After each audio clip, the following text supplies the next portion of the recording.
Hey now, it's Sharon. I'm back to share another idea on how we can better policing here in the U.S. If you're new to the channel, I'm a retired detective. I worked for 20 years for a southeastern city in the U.S., and I was also in the military. I share my ideas, thoughts, experiences, and opinions on how we can better policing.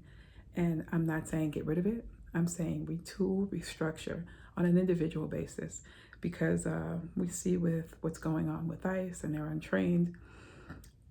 I say the individual who's questioning getting into policing or is already in policing. There are things that we need to address on an individual basis before we get back into this idea of having the police around and I should say restructuring it. Because if it's still under that system of basically white supremacy, we're going to still have the same old, same old. So it's story time. The title of this video is From Detective to What? I'm talking about myself. When I got into policing, my whole goal was to become chief of police. I could help more people that way. I didn't make it. I made it to detective. And it was the last 10 years of my policing career where I was called in. Well, it was the second time I was called in to answer questions. I answered truthfully. That got me ostracized and retaliated against because I was the snitch. That made me question who I was, question if telling the truth was the right thing to do. It made me question policing in general. And it made me question my faith, like I mentioned. And in questioning my faith, I started to study, I started to read. I read the Apocrypha, which we were told not to read. I read the Bible. I started researching, and I found out who I was. I wasn't a police officer. I wasn't a detective. I found out through DNA, through researching, that I am a Hebrew. I'm an Israelite. I'm a descendant of those same Israelites in the Bible, the same Bible I never saw myself in. And so that led to a whole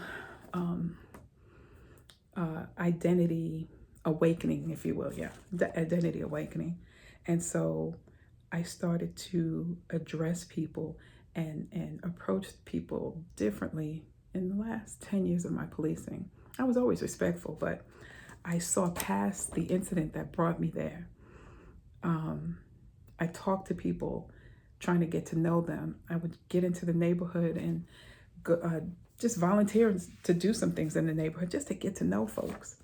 Because in knowing myself, I realized that there was a lot that I was lied to about, especially being born and raised here, going through the school system.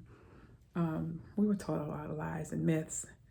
And so deconstructing from that has brought me to a different position, if you will, in terms of people and relating to them. And so I went from police officer, detective, to I'm a Hebrew Israelite. And yeah, I saw those people on the street corner initially, the ones dressed in the purple and gold. And I was like, they're always so angry. But they made me question. I listened, I heard. And I started to research some of the things they were saying. And yeah, I am not a part of any camp. I just believe differently. I'm still learning, but I know that I descend from the people in the Bible. Like I said, we were taught a bunch of lies. Even with getting into policing, the foundational pillars that uphold policing, one of them is white supremacy. And so we have to break down those systems, get rid of those systems. The white supremacy that's embedded in policing, we have to get rid of that. How? I should say who does that. That's a whole nother video, but it has to be dismantled, this white supremacy. That's what you're seeing now within the United States and the environment that we're in right now. And so my identity as a detective was based in white supremacy. I had white supremacy ideas. I'm still deconstructing from white supremacy ideas and things like that. But in policing, I held those ideas too. I admit it. And so now that I identify physically with a group of people from my brown skin, you know, as a child, I always wanted to know, where did I come from? What tribe did I come from? I asked my grandmother. She could only tell me about her grandmother, and that was it. Nothing further. So my grandmother, great-grandmother, great-great-grandmother.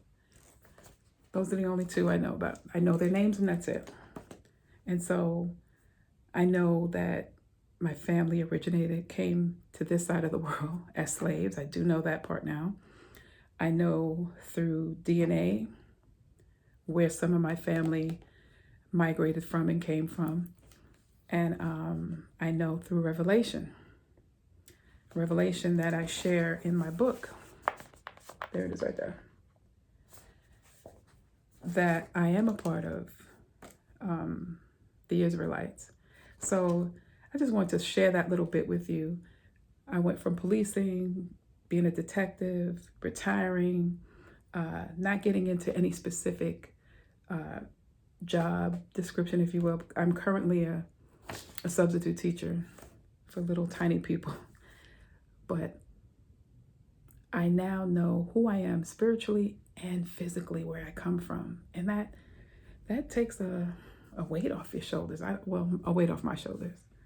Knowing who I am spiritually and physically. Because all them begats in the Bible mean something. And so I wanted to know, okay, where do I come from? Where do we originate from? But I just shared that little bit with you, as is my tradition. I will come back next week, share a little bit more, storytell a little bit more. Take a look at our online store. The link is in the description. My book, here it is right here. You can find it on lulu.com. That's lulu.com. It's $15. The link for that will be in the description. Like, subscribe, comment if you've taken a similar journey to knowing who you are spiritually and physically, or just either or. And I'll come back next week. As is our tradition. You don't necessarily have to go through a thing to learn from it. Talk to you later. Bye.